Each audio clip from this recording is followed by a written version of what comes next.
Welcome to the Library of Living History, a Hoff Family Arts Foundation, Inc. podcast. This podcast is held live on every fourth Friday of every month, except for the ones towards the end of the year. If you want to keep up to date on when and where we're going to be recording, please take a look at our socials, Hoff, H-A-A-F, Family Arts, on Instagram and Facebook. If you have any questions or want to learn more about the other programs we are doing, feel free to give us an email at Hoff, spelled the same way, familyarts@gmail.com. If you are new to our podcast, welcome. We just wanted to let you know before you begin that we are not going to be censoring any of our guests. We want to make sure that the Library of Living History reflects an accurate account of the lived experiences of those of us in Beverly City and its surrounding areas. So please be mindful of listening ears, and please enjoy the show. All right, everybody, it is 6:30, so we are going to get started now. Yeah, right? So it is October this year. Because of the way our calendar works, this will be our last Living History at the library for this year. If we were to do it next month, it would come into conflict with Black Friday, which I'm not getting in between anybody and their capitalism and their shopping. Trust me, I know I've got shopping to do that day too. And then the following month is right after Christmas, and I know you guys have families to get to, so we're not going to keep you here. So, without further ado, we're going to start our last Living History at the library for the year. My name is Kelsey Snively. I'm the Executive Director of the Hoff Family Arts Foundation. Thank you all so much for being here. Always not needed, but thank you. And today we are joined by Mr. Adam Stokes, who is the current librarian here at the Beverly Free Library. So without further ado, we're going to invite him to come on up and start talking. And if you have any questions for me when he goes, feel free to ask. All right, without further ado, this is Mr. Adam Stokes. Good evening. Thank you guys so much for coming out. I know it's super cold. It's cold out there, yes, it is. And not the best weather. So I appreciate you being here and listening to me ramble. My wife and my kids say hi. Those of you who come frequently to the library, you've seen them probably running around. My wife does a story time. They would be here tonight, but tonight is the trunk or treat for the school that my two boys attend. So they are currently out in the cold giving candy out to people. So, but it's great to be here. Great talking to you guys tonight. Not sure where I should begin. So I guess I will begin by saying I am not a native New Jerseyan. I was born in Baltimore, Maryland, in 1981. My mom was a school teacher, and my dad had a whole bunch of professions. He was in the Marines for a long time. He served a tour of Vietnam from 66 to 68. Traveled, he was all, it's funny because my dad doesn't look like this kind of person, but he traveled all over the world. He lived in Korea for a while during the service. He lived in Japan for a while during the service. He even had actually served in Japan, but he was a sergeant in the Marine Corps. Then he left that. He joined, he was a correctional officer for a while, only for a few years, right during the 1969 race riots in Baltimore, so it was a really kind of rough time. So he decided to get out from all of that and ended up being a postal clerk. Not retired from. Post office? Yes. He's done everything. Yeah, and did that. Well, he did that for like 30 years. I did too. I did. Yes. So, but between that and my mom, she taught for Baltimore City Public Schools. She did very well for herself, even, this is like the 80s and 90s when she was teaching. She'd go on to teach for 40 years. She just retired maybe 5 or 6 years ago. Not because she couldn't, but because she enjoyed teaching so much. So between the two of them, I lived a pretty nice life in the suburbs of Baltimore. We lived on a place called Walker Avenue. And growing up, I always had an interest in reading, in books, and reading about the past. So my absolute favorite thing, and it still is one of my favorite things, is reading about the Roman Empire and studying the Roman Empire. And my second job in addition to working here, is as a Latin teacher at a school. I'll talk more about that later on. Kind of ties into my overall journey. But lived in Baltimore for the first 18 years of my life, and then I decided to go off to college, and ended up at Duke University, which was I was a big, massive fan of Duke basketball and Duke sports. So I did not go there on a sports scholarship. I was going to say, which one? Basketball, baseball? I have no athletic ability whatsoever. I like seeing athletes. I think the feats they're able to do with the physical body is amazing. That's what I've always liked about sports. But I did not go to athletic scholarship. Lots of loans, lots of grants, stuff like that. So when I got there, I had initially thought of doing a major in political science. My senior year of high school, I had served as a page for the Maryland State Legislature.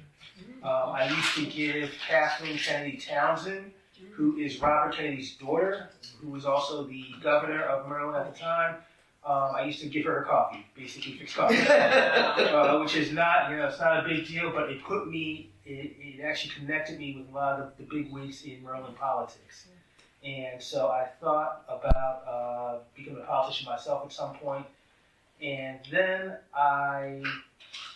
the last semester of my freshman year, started taking a course on Judaism taught by a guy named Eric Myers. And his wife, Carol Myers, she was an archaeologist. And that got me really interested in studying religion. I was a religious person then, I'm a religious person now, I'll talk more about that later. But just the kind of the evolution and the history of religions I found really fascinating. And it kind of connected well with the history of Christianity and Judaism with my interest in the Roman Empire. So I became a religion major. I minored in film and video, and worked kind of my summers with Maryland Public Television. So I go back to Baltimore from time to time, work in the summer for Maryland Public Television, specifically with a group called the Education Channel. And we made videos about how kids can positively resolve their problems. So the one video we made was a film called Tuffy the Turtle, where this turtle helps this kid who's being bullied. He wants to actually shoot the bully. This is right after Columbine and stuff. So we made this video where basically the turtle helps him to resolve his problems. So very interested in film and video. In college, made a couple of movies. One was about it was a horror movie, 5-minute horror movie about a teddy bear that chases people around their dorms, and it was stop motion, so that was kind of cool. And then I made another one about this newspaper that travels around the world and just the life of the newspaper. So the newspaper was like a living entity. That was my college experience. Really good college experience. Met some wonderful people. And at that time, I thought that I wanted to go on and get ordained in a particular religious denomination. I was raised Baptist, Progressive National Baptist, and my home church at the time, Zion Baptist Church in Baltimore, I was very close with. So I decided to go from there to Divinity School and ended up at Yale Divinity School, which was probably the best 3 years of my life. New Haven, not to knock it at all, New Haven is kind of it's a rough city, it's not the best city, but Connecticut is a beautiful state in general, and there were some really wonderful people that I met there. So wonderful that I put a hold to the ordination thing and decided, hey, I want to do a PhD in religion, specifically in biblical studies. But at Yale, there were two things that happened. One was kind of the groundwork for languages, which have become very important for me later on. So I learned at Yale Greek.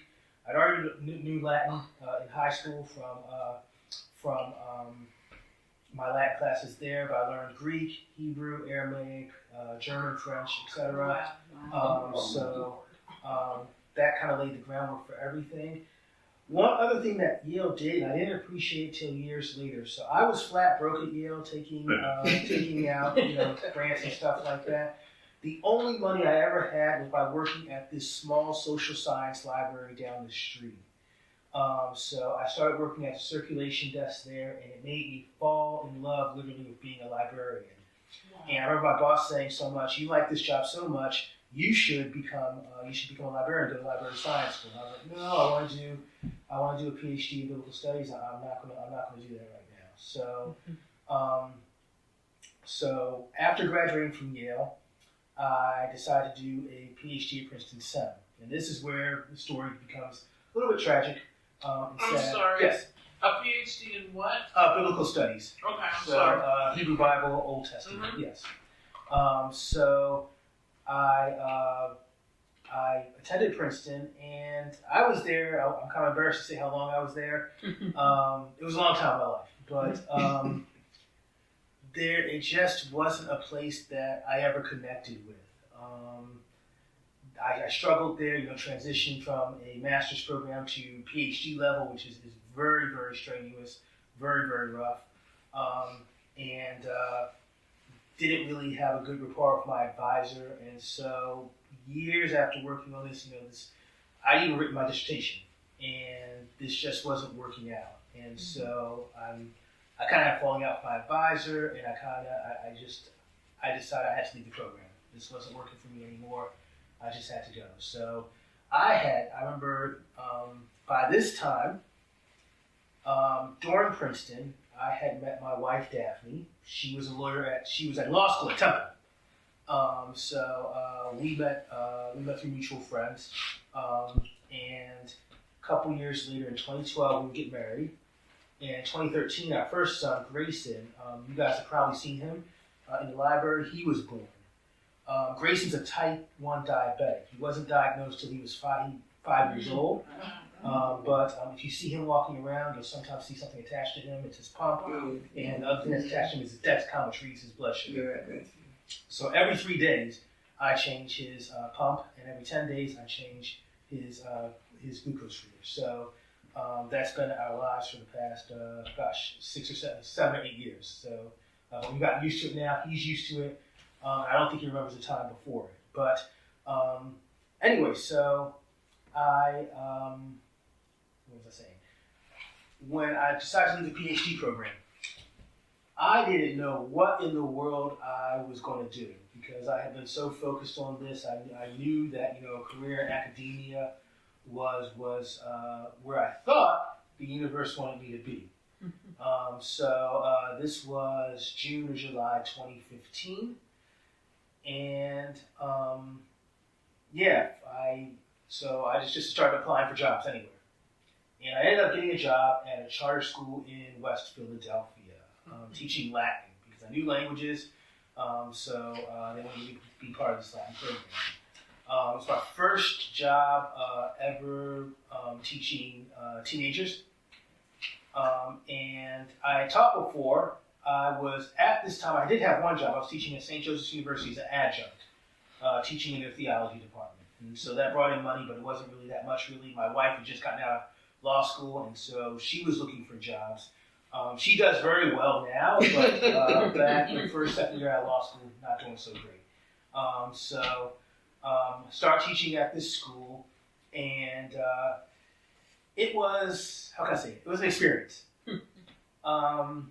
And left the school in 1 year just because I didn't think this was for me. So I ended up going to another school in Trenton and teaching there for 3 years, up until around 2019 or so, teaching Latin. Over those 3 years, I kind of got to refine my teaching techniques, kind of see who I want to be as a teacher. Also around this time, my wife kind of encouraged me and said, look, you've always loved the library. You've always loved the library system. Even when I was at Princeton, I was working kind of work study as a librarian there as well. So I went back to I decided to do library science school. So I did an online library science program with Clarion. And I absolutely loved it. And I met someone who's one of my dear mentors, Dr. Clark.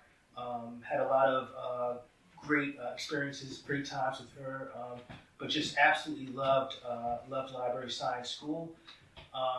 But then in the middle of library science school, I completely ran out of money. And the state of New Jersey wasn't going to give me any more money. So I had to drop out of library science school for a bit while I was teaching. This is all going on while I was teaching in Trenton. So I'm very kind of disheartened about this because I was really getting into it. But there was nothing I could do at the time.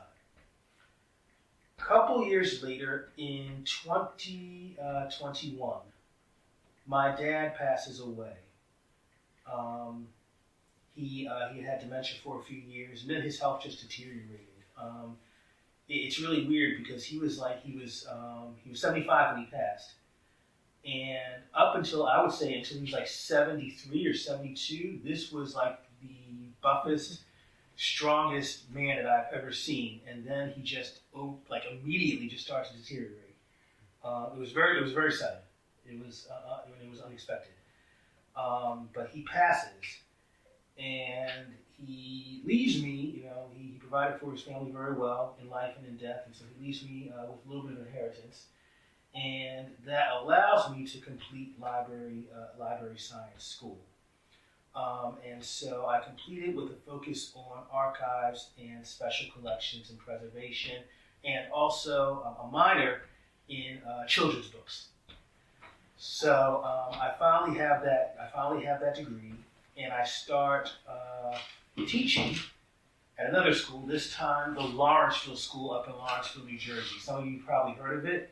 It's a boarding school. I was actually up there this morning because I had a class to teach. So it's a boarding school, a very famous boarding school. Michael Eisner, if you know of him, he was Disney CEO. He went there, and just a lot of bigwigs go there. And it's kind of known as kind of an Ivy League pipeline. So students who go there expect that they will eventually get into one of the Ivy League schools. Doesn't often happen that they get ticked off and they blame the teachers and us, but it's a very rigorous place. But the students are wonderful. But the type of Latin I'm teaching there is basically the type of Latin that you have in a college class. So students are reading Virgil, Ovid, Caesar. Who's the other one? Catullus, Cicero. Yeah, Cicero. Great way to pronouncing his name in the actual Latin. Latin too. Yep, Caesar never saw Caesar, always hard case. Yes. So yeah, I've been there for the past 4 or 5 years now. Wonderful experience, but with my library science degree, I was now able to actually apply for jobs, because before then, I would apply and people would say, "Where's your degree?" This library system here, this Burlington library system, has always been a blessing to me and my family. So my kids, they attend Sacred Heart School in Mount Holly. So they're right next to the West Hampton, the main library.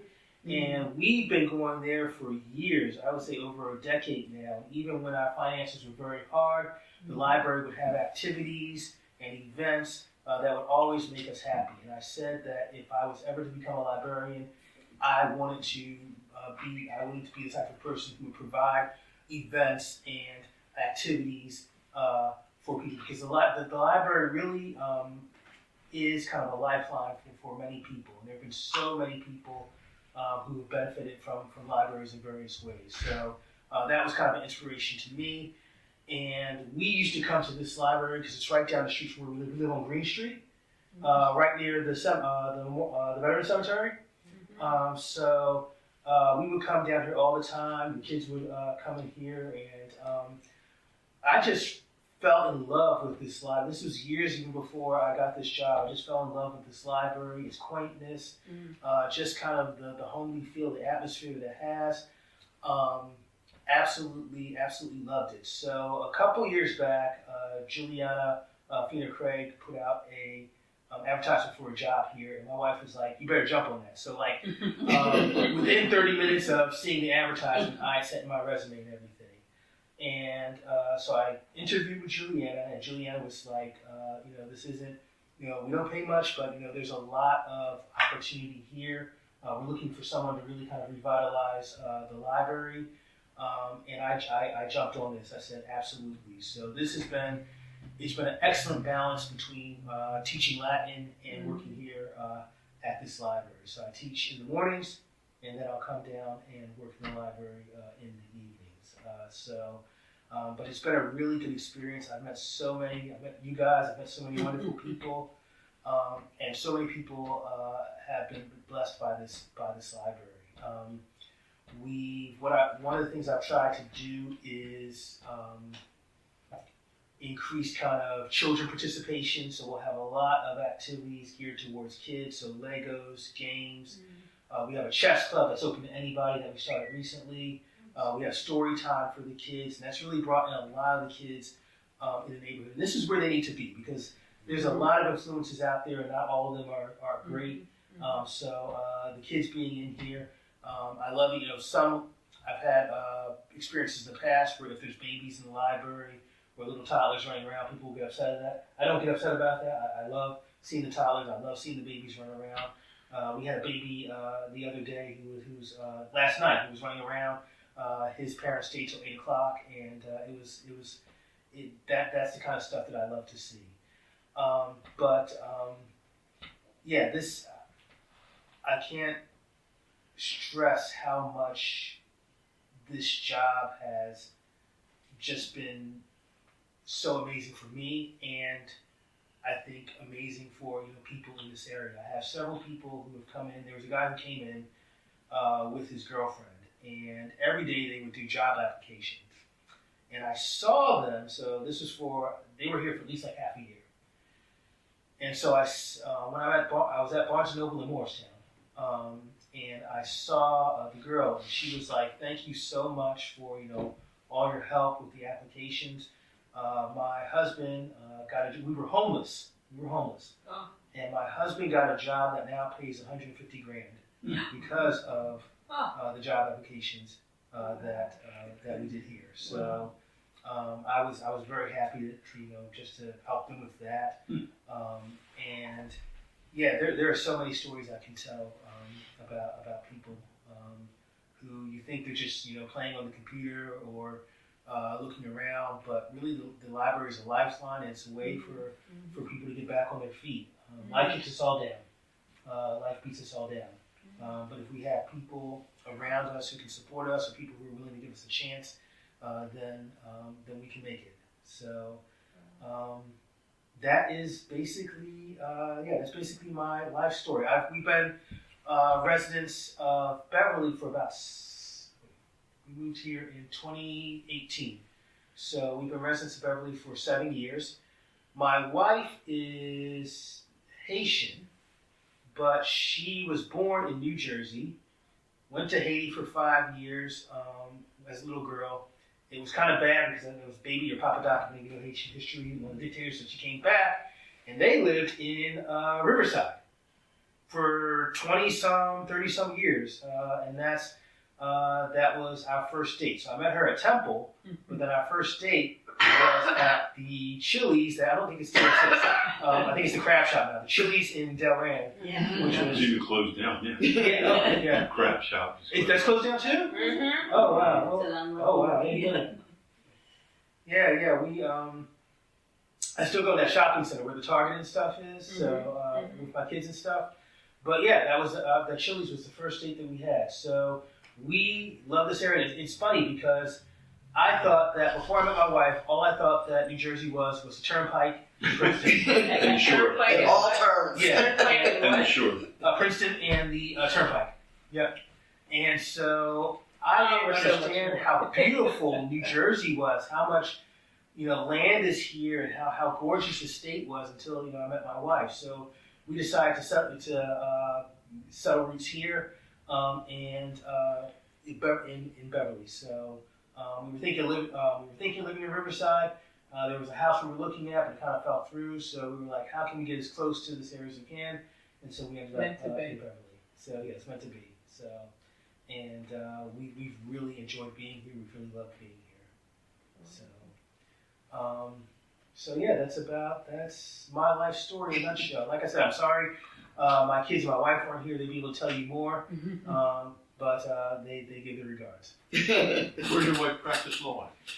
She was at a firm called Long Fleming in Princeton. She's now at another firm in Rancocas, and I'm blanking on it because they're a relatively new firm that opened, so kind of a startup company that opened. They've only been open for a couple of years. But she was at Long Fleming for about 10 years, and then she was with Portnoy and Associates in Philadelphia for about 5 or 6 years. Yeah. So you joined the Beverly Free Library during a time where programs started coming up and things started happening in town. Are there any programs that you have started in the library that you're particularly proud of? And are there some programs that you wish got a little more love? Yes. Very proud of the story time, because that's just a way that brings in everyone from the community. So we have a bunch of kids who are always in here. You probably saw them when they came in. They're here. I'll force them to do story time. But then we also get various families who come in, and a lot of them don't even know about the Beverly Free Library. They'll say this is our first time here, so it's the story time is a great kind of segue into getting them to be members of the library. Some of them don't even have library cards, so getting them to kind of participate in the library. So. Very proud about that. I can't take full credit. My wife does that. She kind of sets everything up, the snacks, the activities and stuff for that. But that's something I'm very, very proud of. Also, there's a chess club that we recently started, and we're kind of getting people here, but I wish it was more heavily advertised because I'd love to see people, just sitting around, just playing chess in the library. All the time. My uncle was a master chess player. He used to do the timeout things. He would close his eyes and imagine the chess board. He taught me. I'm not very good at chess. I'm still not very good at chess, but I would love. And this is something. It's to all ages. So anybody who loves chess, who wants to play chess, please come play chess with me or play with some of the other patrons who come in. There's two people who come in who are actually really good at chess. And they teach it? They'll teach it to other people. I teach some kids if they don't know about it, if they don't know how to play. I played years ago. I can't even remember what I learned. Well, come in. We'll teach you. Yeah, we'll teach you, definitely. See, Tony and I have a tradition where I beat him twice at chess every night. So I wanted to ask you what the age range was for anybody showing up.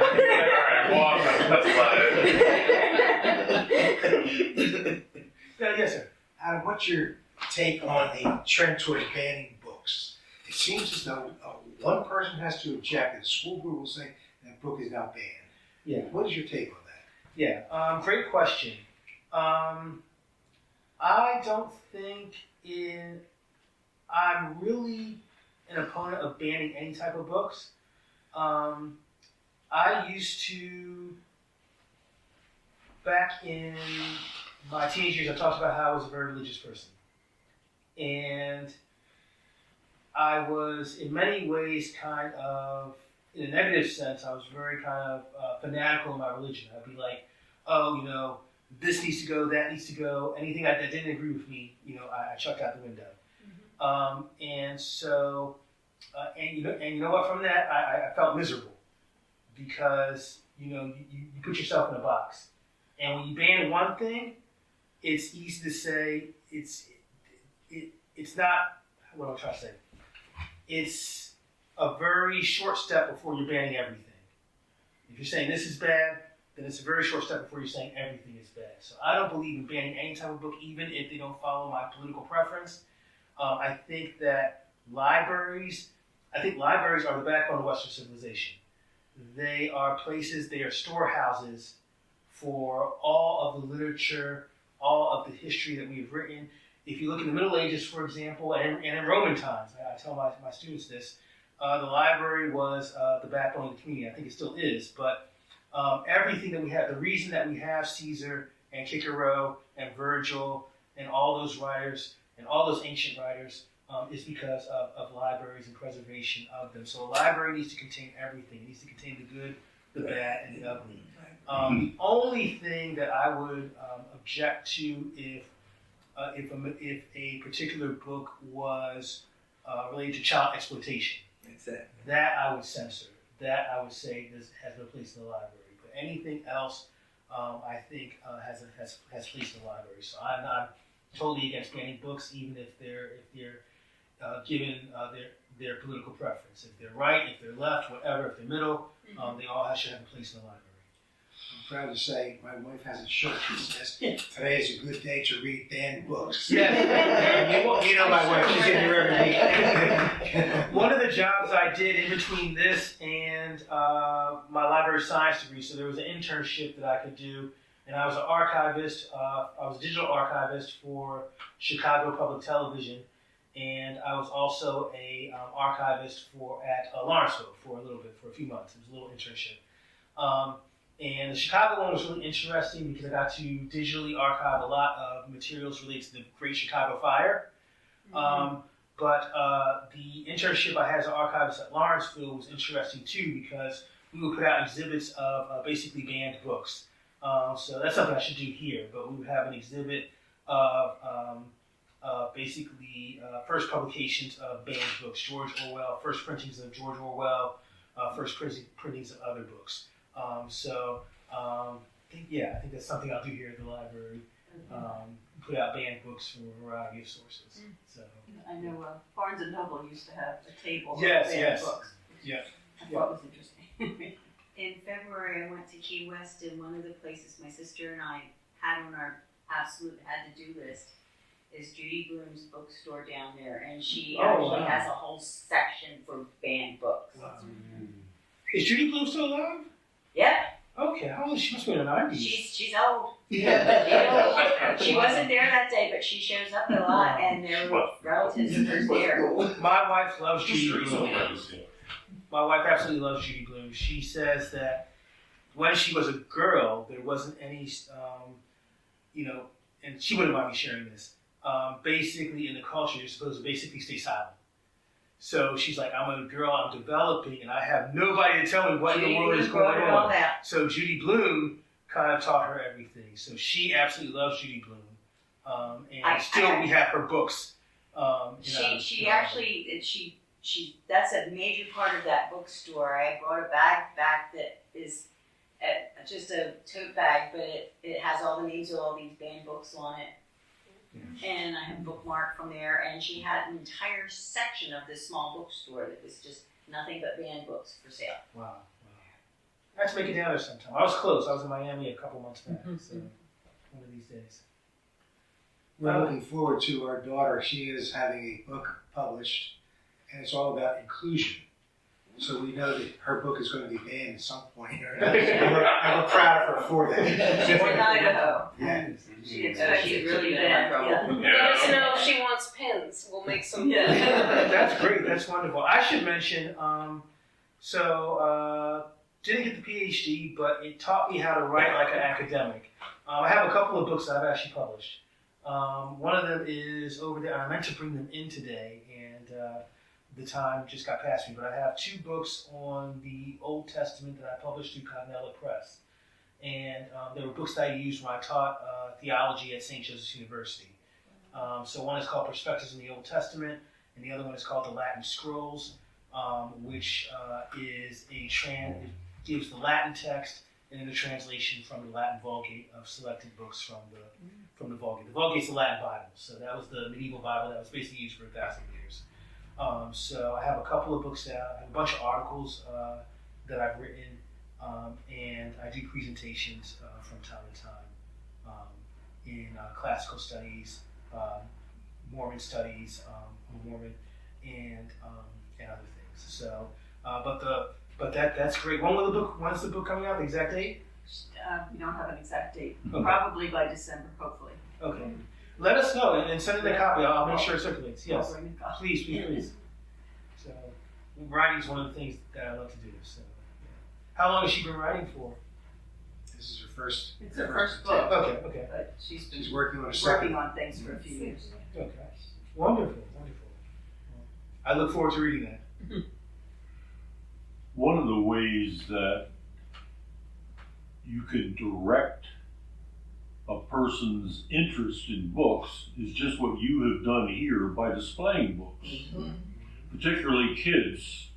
If we're concerned about what they're reading, if they see things that interest them, they're likely to pick it up. Yeah. And to just look around here, Adam, at what is displayed in the library, yeah, and how that, in a small way, perhaps directs a kid, particularly reading, and maybe others as well. Yeah, yeah. And I definitely try to put up books. I know the kids like Pete the Cat and stuff, but then I'll put up ones that, are about, in a very kid-friendly way, dealing with certain problems. So, God Did This, Jeremiah is actually this local author who writes it, Pamela Harris, and I think it's about an autistic kid, and saying, there's nothing wrong with who you are. There's absolutely nothing wrong with who you are. This is what you were made to be. My grandpa, my tree, and me. Just talking about the importance of family. I have a couple here. I used to have a book up that had all different types of families, so that identified. So same-sex, heterosexual, but it was up there, and every type of family was attested to that people could see. I don't know what somebody checked out that book because it was up there. I think I remember seeing it. Yeah. So, really good book. I have to say that when my son decided he didn't want to read, or he wasn't a good reader, or whatever, when early on in school, all you have to do is give him reading material that he's interested in. He was interested in airplanes. He drew airplanes. He drew race cars as a little kid. Yeah. If you give them what they're interested in, all of a sudden they're reading. They don't even know they're reading. They're just reading and learning. That happens. So if you can find out what a child is interested in, and then that will branch off to something else, and before you know it, they're reading. Yeah. So I totally agree with that. So much of being a librarian, so it's not just about, knowing what books are. Mm-hmm. It's about knowing kind of the what your patrons are interested in. So we get inventory all the time from different companies, and I'll always try to select stuff that I think will be popular with the kids. So there'll be books on, for example, Taylor Swift, or basketball players, or jet planes, or there's a really good series that had a librarian, a policeman, etc. So I try to get those in. I try to get the police in here from time to time so that kids can be introduced to them, kids can interact with them, see that they're not necessarily the bad guys. There's a police dog that comes in, Bella, who I absolutely love. She gave me a kiss. Yeah. Absolutely lovely. So, but they have books so that they learn, who are the adults around them, and then stuff that they're interested in themselves. So. My grandson, when he was 3 and 4, wanted to be a trash man because he looked out the window and that's what he saw and that's what he loved. Yeah. Now he's a teacher. Oh wow, wonderful. My son loves a trash man. Yes. Yeah, he teaches that's a thing now. First gig right out of college. That's great. Does he like it so far? He loves, and he's teaching special ed, and he wanted to teach. He was from Cinnaminson, and he wanted to teach high school kids history, and then he went for his student teaching, and he fell in love with 6th and 7th graders, and the rest is history. So far, he loves it. My son's in 7th grade right now, and then my other son is in 3rd grade. Yeah. So, Yep. One of the things that you said that I really like is when you like the toddlers in here. If you get them young and make them understand the library is a fun place and a welcome place, they'll keep coming. They'll see this is a good place to go. We do the same thing over there. I'm at Riverfront at the museum, and sometimes people get upset because when we're open, the kids like to come in too and look around. I always make sure to stop what I'm doing and go with them to look at stuff, but I won't let anybody chase them out because I want them to like coming in. I want them to like learning about history. I see them as if they're interested in the library, if they're interested in the museum, They're not interested in getting learning. trouble. They're interested in learning. Yeah. Those are all good things. Yeah.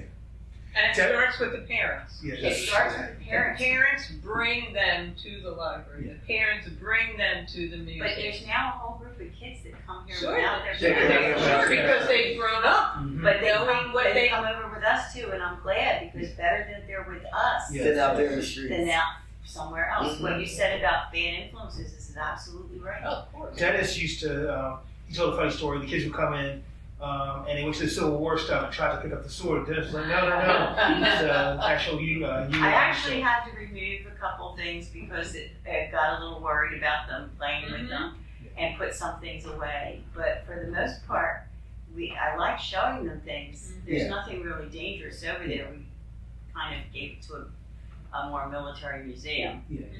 But they do like coming in, and each time I try to show them something different. Different, yeah. But they come from here to go over there, and then they bounce back. No, it's It's all really connected. amazing. You're all Yeah. connected. Well, I Miss can Cynthia. testify to the influence that this man has. On rare occasions, I'm in the library doing something, and whenever a light is on or a car is parked by the back door, there'll be kids popping in looking for Adam. Yeah.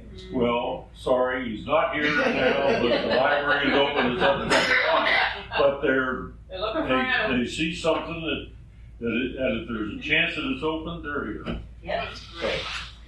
I saw him right there, yes. Yeah. That's okay. I have 4 things. Yeah. The first is that there is a book that is absolutely hilarious. It's called Lula Dean's Little Library of Banned Books. I think I've heard of that, yeah. Oh, Yeah. Have you read it? I've It heard is. Someone Wonderful. gave that, I think, to me. They said it was really It fun. is hilarious. Yeah, It's yeah. hilarious. So if you haven't read that, read that. You and I talked a long time ago for like 2 minutes, and we have a Maryland connection, Yes. correct? And of course, I came in late, and I'm assuming that you talked about your Maryland connection at the beginning. Yeah, so I mentioned about growing up in Baltimore, Okay. but my mom's family is actually from the same part that you are from. You're in Eastern Shore, right? Yes. Yes, I'm from Salisbury, Maryland. So my mom is from Yeah. Salisbury, Maryland. So Last name? Maiden name? yes, Turner and another one starts with M. They live in Minokin, but the name starts with M. Her name is Turner. Okay. And my grandmother, she was born in 1918 or something like that. But she lived in Salisbury, and in the 1930s, the whole family moved to Baltimore. Okay. Most of the family moved to Baltimore. Okay. Yeah. So that was 2 things. The third thing, and I probably, I'm not going to be ashamed to say this. As a teenager, on Friday nights, I'd come to the library, snacks like this, and then go to Frank's and get a hoagie. Yes. And that was my Friday evening. I love books, and I've been doing that, One of the things I love now is we have teenagers come in, Mm-hmm. and they were a little rowdy at first. I had to talk to them and stuff. Yeah. But the girls are absolutely wonderful. They just come in, they'll grab books, they'll ask about books, and they'll do what you were doing. They'll come in on a Friday or a Saturday and just check books out. And then you can tell they're going down to the taco shop down the street or some other restaurant or something. So that's a tradition that still goes on. That's I think it's great. wonderful. And Yeah. no one ever told me you can only take out 5, or how many I had stacks. Yeah. And what was you said at the beginning you were going to talk to us about, I don't think you said your theology, but your religious experiences. You said you're still religious. Yes. So talk to us a little bit about that, please. Yes. So I was raised Baptist. I told you, I mentioned before, I was thinking about being a Baptist minister at the time. When I started doing my PhD, just life started to just fall apart in many ways. And I did, things did get better. I met my wife and everything, which is wonderful, but kind of had a crisis of faith, and I wasn't really religious at all for many, many years. I kind of hung out with the Quakers, the Society of Friends, but I wasn't affiliated with anybody or anything.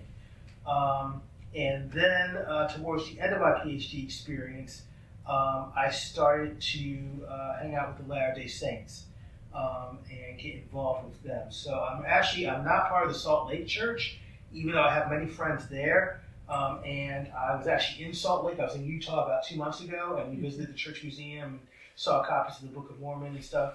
I'm part of a smaller denomination that is headquartered in Kansas City, Missouri. So I'm an elder in that church, so every summer I'll go out there, and we have our General Assembly, our convention, and I'll go out there. So I'm an elder. We don't have any churches here on the East Coast. Most of them are in Missouri. If you guys know anything about the history of the Mormons and the Latter-day Saint Church, then you'll know that kind of they moved from New York to Ohio to Missouri, and then finally to Salt Lake. So one of those movements kind of that stayed put in Missouri, that's basically the church that I'm part of now. Have you ever been to the temple in Philadelphia? Yes, I was there.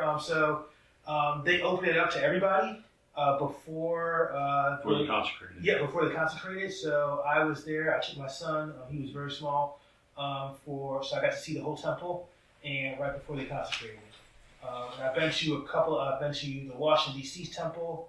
I've been to the Nauvoo temple. I couldn't go inside of it because I'm not one of the members. But there's been a bunch of different temples. The Provo temple in Utah. So a bunch of temples I've seen from the outside. The Philadelphia temple I've actually been inside. A friend of mine belongs to that. And he took me there before they consecrated. It's amazing. Yeah, it is amazing. Amazing building. Yeah. And it was all paid for before they opened it. Yes. So yeah, a lot of love went into that temple. I used to drive when I would go to SJU. I would drive past that temple every time I got on the school bill. It's right on Vine. Yeah, right on Vine Street. Yep. Callaway. I thought it was Vine, but yeah. Yeah, Vine. Yeah. Broad Vine. Yeah. Amazing. Have you done any research on your family history since you're such a scholar? Have you tried to trace your family history? Yes. So I know that on my mom's side, like I said, they were in Salisbury, Maryland, on the eastern shore. My dad's side of the family is very, very interesting. My great-grandfather, and this shows just the length of time, my great-grandfather, get this, he was a Confederate soldier in Virginia. I'm sorry, he was what kind of He was a Confederate soldier. Confederate. Yes. In Virginia, in Westmoreland, Virginia, same place as Robert E. Lee. He was a white man. He married a black woman. Even though it was funny because interracial marriages were completely illegal at the time, but he was so far in the boonies of Virginia, I don't think nobody cared. So my grandfather was half white and looked like a white man, basically. He remembers, and I'm so upset about this. He saw Buffalo Bill and Annie Oakley as a kid, and there was a program that we had that was preserved. It was like almost close to 100 years old of Buffalo Bill and Annie Oakley. This is my grandfather. He was a little kid. And the sad thing is that when my grandmother died, I had one of my uncles was living with her. And long story short, I don't mind saying it, he was a hot mess. He was on drugs, and he was selling everything in the house for drug money, basically. And everything that my grandfather had, he had first editions, mind you this, of Buck Rogers and Flash Gordon comics from the 1930s. And this uncle might just decimate it. So we don't have any. I've seen it with my eyes. I saw the Buffalo Bill program with my eyes when I was a kid, but we don't have it anymore. But yes. So my granddad was basically he looked white. He married my grandmother, and so she was black. So, but yeah. So that's how close. And it's amazing because I don't know if you guys have ever heard of the story. There is a person still living who is separated from the Revolutionary War only by 1 or 2 generations. Wow.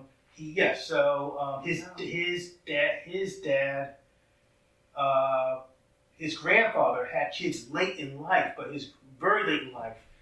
But his grandfather was a Revolutionary War veteran. And so then the dad had kids really late in life. We're talking about 60s or 70s. Wow. And so they're still alive. So only connected by, so he's only displaced from the revolution by 2 generations. And that's kind of saying for me with the Civil War, only my great-grandfather, I'm only removed by my great-grandfather from the Civil War. So when most people talk about the Civil War, they're talking about great-great-great-grandfathers, great-great-great-grandparents. But that's not the case for me. My mom was born in Burlington, lived in Burlington, and her brother, my uncle, told me that when he was a kid, he remembers the parades in Burlington that had Civil War veterans marching in the parades. Wow. Yeah, my dad remembers That would be in like the 30s and 40s. Yeah. My dad was born in 45. He said there were still some veterans around. Yeah. But that's such a shame you lost all that history. Yeah, there was so much impressive stuff. My grandparents, all 4 of my grandparents were born in Italy, and they all immigrated here. And my grandfather, my father's father, his mother stayed with one of the daughters, and when she was older, she got sick, and she was dying, and his sister said, "If you want to see your mom, you better come." And he planned a trip. He went to see his mother in Italy, and then he went to the Holy Land and Egypt. He was going for like the whole summer.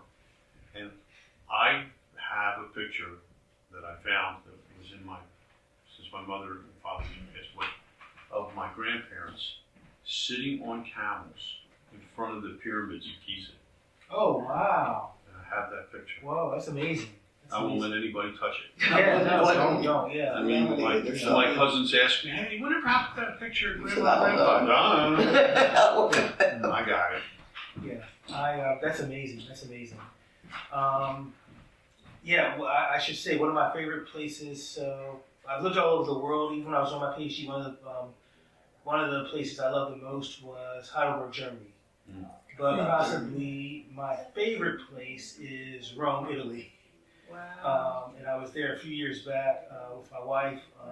Finally got to see the Coliseum and everything. We were supposed to go this year, but as a lawyer, she had a trial, so we couldn't go. And I'm kind of glad we didn't, because Pope Francis died right at that time. It would have been a hot mess if he had done there.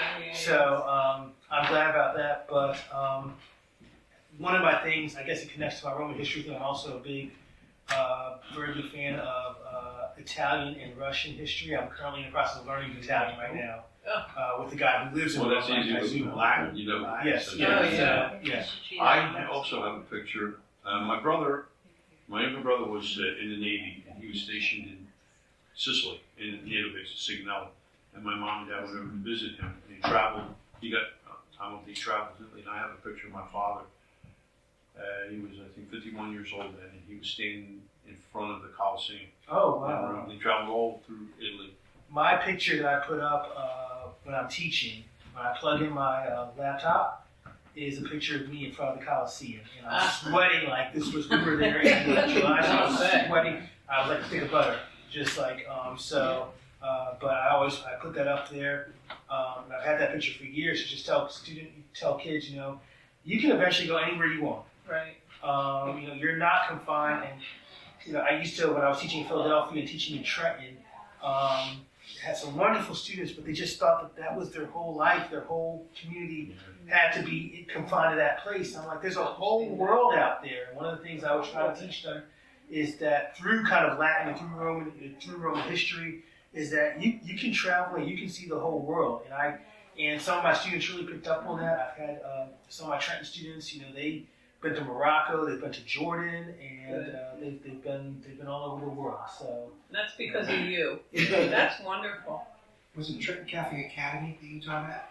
No, it was Trenton STEM Civics. Actually, Catholic Academy was the same building. It closed down. Yes. Yeah. Yes, it was the same building. Yes. We were, Catholic Academy closed in like 2014. They started school in like 2015 or so. Really nice campus. In the back of there, they used to have a whole little garden with the Stations of the Cross. My wife and our kids are Catholic, so but they used to have a whole Station of the Cross. So even though I'm Mormon, I know Catholicism very well.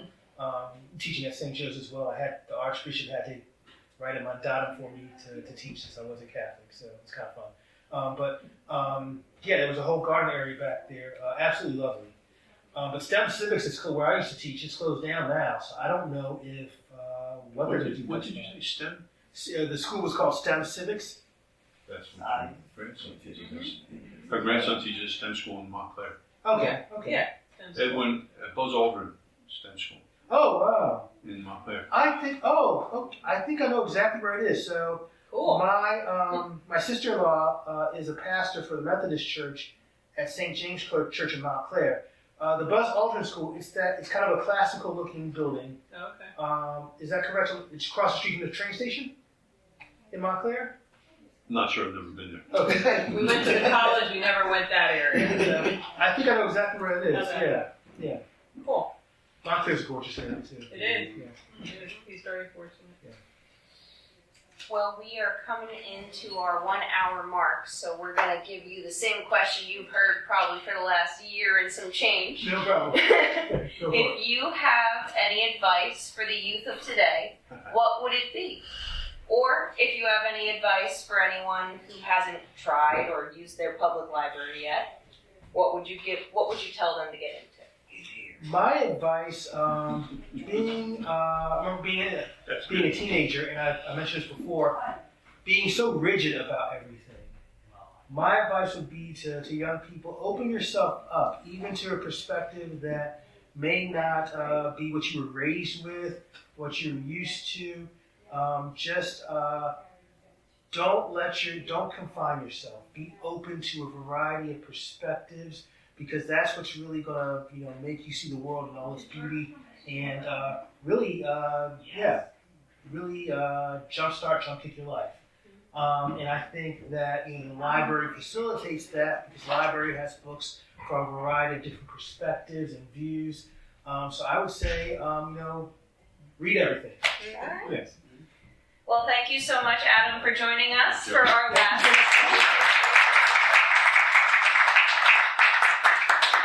For those of us who joined late, I would like to reiterate that this is our final Living History at the Library for 2025. I know I'm sad about it too. But going into 2026, this is a little bit of a secret that I'm sharing with everybody who's here today. Cool. We are working on taking our previous stories and putting them in a book. Oh, wow. So that is a big project we're going to be going into in 2026. By the end of 2025, we should have a full updated library on our website with everybody's talks up until Mr. Adam Stokes. And then following that, we will be working on a book, as well as looking to start our next season of Living History at the Library Speakers. If you know anybody who you believe has a strong tie to Burlington County, we will expand it beyond Beverly. Please let us know. We would love to have them come and talk. I know that there are some filmmakers that I'm currently trying to get a hold of, like our guy who just wrote Good Boy, which is up for some awards recently. It's a horror film that is from the perspective of a dog. It is very interesting, and the director is from Morristown. So we're going to see who we can get. So keep your ears and eyes out for any interesting people, and that concludes our Living History at the Library. Thank you so much.